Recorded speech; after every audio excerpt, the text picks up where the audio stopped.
అందరికీ నమస్కారం అండి. బాచీరావు ప్రవచనాలు శ్రీకృష్ణ కన్నామృతానికి స్వాగతం అండి. ఈ ప్రవచనం చెప్పే ముందర కృష్ణ ప్రార్థన గురు ప్రార్థనతో ప్రారంభిస్తాను. గురు బ్రహ్మ గురుర్విష్ణు గురుర్దేవో మహేశ్వర గురు సాక్షాత్ పరబ్రహ్మ తస్మై శ్రీ గురవే నమః. వసుదేవసుతం దేవం కంసచానూరమర్దనం దేవకీ పరమానందం కృష్ణం వందే జగద్గురుం. నమో శ్రీ గురు దక్షిణామూర్తయే నమః. ఓం నమో శ్రీ కృష్ణాయ నమః. జగద్గురువైనటువంటి శ్రీకృష్ణ పరమాత్మకి, ఆదిగురువైనటువంటి గురు దక్షిణామూర్తి పాదపద్మాలకి, అదేవిధంగా జగద్గురు అయినటువంటి శంకర భగవత్పాదుల వారి పాదపద్మాలకి, శుక్లయజుర్వేదానికి మూలగురు కాత్యాయని మైత్రేయ సమేత యాజ్ఞవల్క్య ఋషి పాదపద్మాలకి నమస్కారాలు తెలియజేసుకుంటూ, అదేవిధంగా ఈ జన్మనిచ్చిన ఈ దేహాన్ని ఇచ్చినటువంటి తండ్రికి, ఈ దేహంలో జీవాత్మను ప్రవేశపెట్టినటువంటి పరమాత్మ శ్రీమన్నారాయణుడికి, నారాయణుడికి ఇష్టమైనటువంటి ఈ జ్ఞానసభకి కూడా నమస్కారాలు తెలియజేసుకుంటూ శ్రీకృష్ణ కన్నామృతాన్ని ప్రారంభిస్తూ ఉన్నాను. జయ శ్రీమన్నారాయణ, జయ శ్రీకృష్ణ.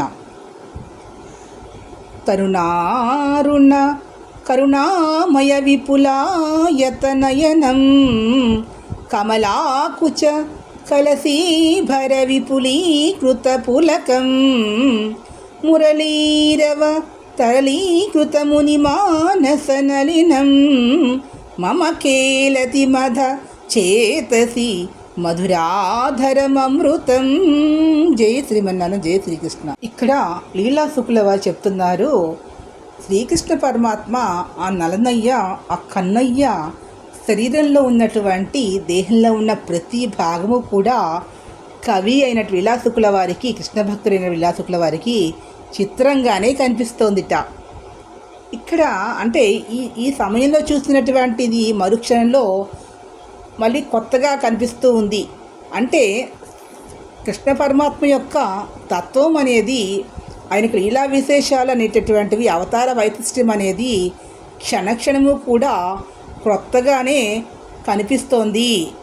అదే అందము, అంటే అదే కృష్ణ పరమాత్మ యొక్క అందము కదా. అంటే స్వామి ఎప్పుడూ కూడా కొత్తగా కనిపిస్తూ, కనువిందు చేస్తూ, మనసుకి ఆనందాన్ని కలిగిస్తూ ఉన్నాడు రాధాదేవితో కూడి ఉన్న మన కన్నయ్య అంటూ చెప్తున్నారు లీలాశుకుల వారు. క్షణే క్షణే ఎన్నవతాముపైతి తదేవ రూపం రమణీయతాయా. ఎంత రమణీయమైనటువంటి, ఆకర్షణీయమైనటువంటి, చిత్ర విచిత్రాలతో కూడి ఉన్నటువంటి రూపాన్ని కలిగి ఉన్నటువంటి మన స్వామి కన్నయ్య రాధాదేవికి ఇష్టమైనటువంటి వాడు, రాధా మనోహరుడు, మాధవుడు. ఎంత అందంగా ఉన్నాడో కదా పరమాత్మ. ఆ కన్నయ్య ప్రకృతి, రాధాదేవి, జీవాత్మ పరమాత్మల యొక్క ఆ కలయిక ఎంత అద్భుతంగా ఉంటుందో కదా. కన్నయ్య యొక్క దివ్యమంగళ స్వరూపాన్ని చూసినంతనే చాలు మళ్ళీ చూడాలనిపిస్తుంది. ఇప్పుడు స్వామి ఒకలా ఉంటే మరుక్షణము, ఒక నిమిషంలోనే మరో విధంగా గోచరిస్తూ ఉన్నాడు. అంటే స్వామి మాయాస్వరూపుడు, మాయ ఆయన అధీనంలో ఉంటుంది స్వామి. రకరకములైనటువంటి అవతారాలు ఎత్తినటువంటి స్వామి ఒక్కొక్క అవతారంలో ఒక్కొక్క రకంగా ఉన్నాడు కదా. ఒక్కొక్కరు ఇలా విశేషాలను చూపించాడే.